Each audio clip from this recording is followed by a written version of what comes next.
Muxtasar Minhajul Qasidin İmam İbn Qudama al-Maqdisi Cəhənnəm haqqında. Allah bizni cəhənnəmdən öz panayida saqlagay. Abu Hurayra raziyallahu anhu rivayet qılıdı ki, o mundaq deydi. Biz ma'lum bir kuni Payg'ambar sallallohu alayhi va sallamning qishidagi chaqda qattiq bir ovozni angladik. Payg'ambar sallallohu alayhi va sallam buning nima ekanligini bilamizlar degan edi biz. Allah Taala va uning elchisi eng yaxshi bilguvchidir dedik. Rasululloh bu bo'lsa jahannamga tashlang'ili 70 yil bo'lgan toshdir. U tosh hozir jahannamning tagiga yetdi dedi. Muslim rivoyati. Sayyinda Abu Hurayra raziyallohu anhu mundaq deydi. Payg'ambar sallallohu alayhi va sallam sizlar kim odam bolalari beqiyotgan bu o't jahannam o'tining 70 dan bir parchasidir degan edi sahobalar. Allah Taala bilan qasamki, bu o'tni ko'ydirib tashlashga yetarlik qo'y Rasululloh dedi. Payg'ambar sallallohu alayhi va sallam jahannamning o'ti dunyodagi o'tdan 69 parcha ortiq qilindi. Har bir parchaning tapti dunyodagi o'tning taptiga barobardir dedi. İmam Muslim İbn Mas'ud raziyallohu anhudan rivoyat qilgan bir hadisda Payg'ambar sallallohu alayhi va sallam mundaq degan: Qiyomat kuni jahannam keltirildi, uning 70 ming yuguni bo'ladi. Har bir yuganni 70 ming farishta so'raydi. Abu Darda raziyallohu anhu mundaq degan: Do'zax ahliga ochliq tashlandi. Ochliq ularning nazarida ular tortiyotgan azobga barobar keladi. Ondan ular tamoq dilaydi. Ularga odamni samirtmaydigan, ochliqni bosmaydigan zaridan, badbo'y ochiq tikandan tamoq berildi. Ular yana tamoq talab qilsa, ularga galg'i turib qoladigan tamoq berildi. Ular galg'i turib qolgan narsani dunyoda suv bilan galdini o'tkazadiganligini aslaydi, ondan ular ichimlik dilaydi. Ularga qaynab chekiga yetgan qiziq suv berildi. Qaynoq suv ularga to'miriq qarmoqlarga ezilib ilib kelinadi. Qaynoq suv ularga yaqin keltirilsa, ularning yuzlarining terilarini pishirib o'tadi. Qaynoq suv ularning qursaqlariga kirsa, ularning ich bag'rini par qilib o'tadi. Ondan ular jahannamga muakkal farishtalarga Rabbinglarga duo qilinglar, bir kun bo'lsa-mu bizdan azobni yengillashtirsin deb ketadi. Jahannamga muakkal farishtalar ularga javob berib, payg'ambaringlar sizlarga ro'shan mo'jizalarni ilib kelmaganmidi deydi. Ular yana kuffarlar, ha ilib kelgan edi deydi. Ular farishtalar sizlar duo qilinglar, lekin kofirlarning duosi foydasizdir deydi. Ondan ular Malikdan so'ranglar deydi. Ular: "Ey Malik, Parvardigoring bizga o'lim hukm qilsin" deb to'laydi. Malik sizlar azobda cho'qim qolsizlar deydi. Ondan ular: "Parvardigorimiz bizni do'zaxdan chiqarg'in, ondan dunyoga qaytirg'in. Agar biz shuningdan keyin yana gunoh qilsak, biz haqiqatan zolim bo'lib qolamiz" deydi. Ondan Allah azza va jalla jahannamda xor oldi qilinglar. Ustinglardan azobning ko'tarilib ketish haqida menga so'z ochmanglar deydi. Shu vaqtda ular barliq yaxshilikdan umidini uzdi. Ana shu chaqda dod, faryod va hasrat nadomat bilan jahannamda azob tortidi. Jahannamning yilonlari va chayonlari haqida o'ylangan. Bir hadisda Payg'ambar sallallohu alayhi va sallam mundaq degan: Jahannamning yilonlari bo'yni uzun to'ygilarning bo'yinlariga o'xshaydi.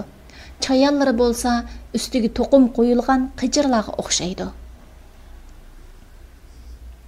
Hasan al-Basri rahimahullah mundaq degan: Do'zax ularni 70 ming qatim yeydi, ondan ular aslidik holatiga qaytadi. Jahannamning sifati bek ko'pdir. Jahannam haqidagi eng az sifatmi insonni qo'rqitishga yetarlikdir. Agar sen buningga ishansang, o'zingga diqqat qilgin, oldingdagi ishlardan qo'rqgin. Chunki Alloh bir bandaga ikki qo'rqishni tang bermaydi. Biz qo'rqishdan yumshoq qalb ayollardek bir mahal yig'lab qo'yib, ondan amal qilishni tashlab qo'ydigan qo'rqishni ko'zda tutmaymiz. Balki gunoh ma'siyatlardan to'sadigan, taat ibodat qilishga qiziqtiradigan qo'rqishni ko'zda tutamiz. Qo'rqinchliq ahvollarni anglash bilan kifoyalanib, Alloh Taoladan yordam so'raymiz, Alloh Taolaga sig'inamiz. Rabbim salomat qilg'in deb qo'yib, qabih ishlarni qilishni davomlashtiradigan kishilar bo'lsa, ahmoqlarning qo'rqishida qo'rqadigan kishilardir.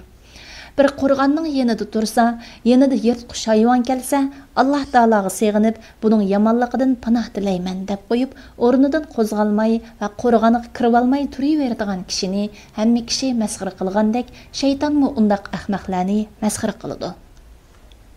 Fasl. Dunyoda payg'ambar sallallohu alayhi vasallamni yaxshi ko'rguchi bo'lgan. Onun sünnetini ulug'lashga yerisman bo'lgin. Shundaq qilsang, Rasululloh senga oxiratda shafaat qiladi. U zot barliq payg'ambarlardan burun shafaat qildi. Cho'ng gunohlarni qilgan kishilarga u shafaat qiladi. Ondan Alloh taolo ularni do'zaxdan qutqizadi. Salih do'stlarni ko'p tutqin, chunki qiyomat kuni har qanday mu'minning shafaat qilish huquqi bo'ladi. Sening g'ururing seni yaxshi do'stlardan ko'p tutishdan cheklamasin. Buningga umid deyildi. Sheksizki, bir odam bir narsani umid qilsa, uni talab qiladi. Zulm qilishdan saqlangan, chunki bir kishi zulm qilsa va mazlumdan rozilik tilashdan ilgari o'lib ketsa, zulmga uchrag'uvchilar qiyomat kuni u zolimni qo'rishib oladi. Zulmga uchrag'uvchilardan biri bu zolim menga zulm qilgan edi deydi, yana biri u meni masxara qilgan edi deydi, yana biri bu zolim yomon qo'shni edi deydi, yana biri bu meni aldigan edi deydi. Sen ularning qo'llaridan qutula olmaysan. Abu Said al-Khudri radhiyallohu anhu mundaq deydi. Payg'ambar sallallohu alayhi va sallam mundaq degan: Qiyomat kuni mu'minlar jahannamdan qutuladi, ondan ular jannat va jahannam orasidagi bir ko'rik ustida to'xtatilib, ularning orasida bo'lgan zulmlarga ba'zisiga ba'zisidan qisos ilib berildi. Ular tozalanib poklangandan keyin jannatga kirishga ruxsat qilindi. Abu Hurayra radhiyallohu anhu rivoyat qilib mundaq deydi: Payg'ambar sallallohu alayhi va sallam: "Sizlar kimning vayron bo'lg'uchi ekanligini bilamsizlar?" deb so'raganda sahobalar: "Vayron bo'lg'uchi degan bizning ichimizdagi puli yo'q va mili yo'q odamdir" dedi. Rasululloh: "Haqiqatan vayron bo'lg'uchi degan mening ummatimdan qiyomat kuni namoz, roza va zakot qatorliq amallar bilan hozir bo'lgan, lekin birsini tillagan, yana birisiga buxton chaplagan, buning melini yevolgan, uning qinini nahaq to'kkan, yana birovni urgan bo'lib, qisosi yoki to'lam uchun yaxshiliklardan uningga berib, buningga berib, yaxshiliklari tugab ketganda boshqalarning gunohlarini o'ziga yuklab olgan, shuning bilan do'zaxga tashlangan kishidir" dedi.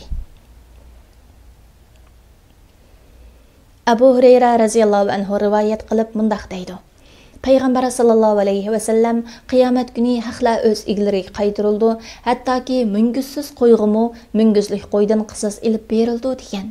Bu hadislarning hammasi sahihlarda kelganlardir. Alloh taolo seni yaxshi ishlarni qilishga muvaffaq qilsin. Qarag'inki, riyokorlik va g'ayvatxo'rlikdek amalni yo'q chiqarg'uvchi yomon amallar yaxshi amallar ichiga kirib qolganligi uchun yaxshi amallarning Alloh taolaning dargohida saqlanib qolishi natoyindir. Agar yaxshi amallar saqlangan taqdirdami, u bo'zak qilinuvchilarga ilib berildi. Shunga nafsingga bek sargak bo'lgan, vaqtlaringni behuda o'tkazmagin, vaqtlik lazzatni ortiq bilib, doimlik azobni sitib olgan kishi eng bechora kishidir. Allohdan yomon amallardan saqlab qilishni, yaxshi ishlarni qilishga muvaffaq qilishni so'raymiz. Planlag'uvchi doktor Abdulaziz Rahmatullah. Tarjim qilguvchi Abdullah Abdulmajid. Nashr qilguvchi Sajiya Islom tadqiqot markazi. Muharriri doktor Abdulaziz Rahmatullah A9. Korrektor Abduvali Ablis Muhammad Barat. Layihalaguchi A Aqhun. 2024-yili 1-nashri 1-qatim bisilishi İstanbul.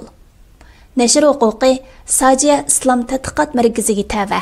Har qanday o'rin yoki shaxsning xohlagancha ko'paytib tarqitishiga ruxsat qilinmaydi.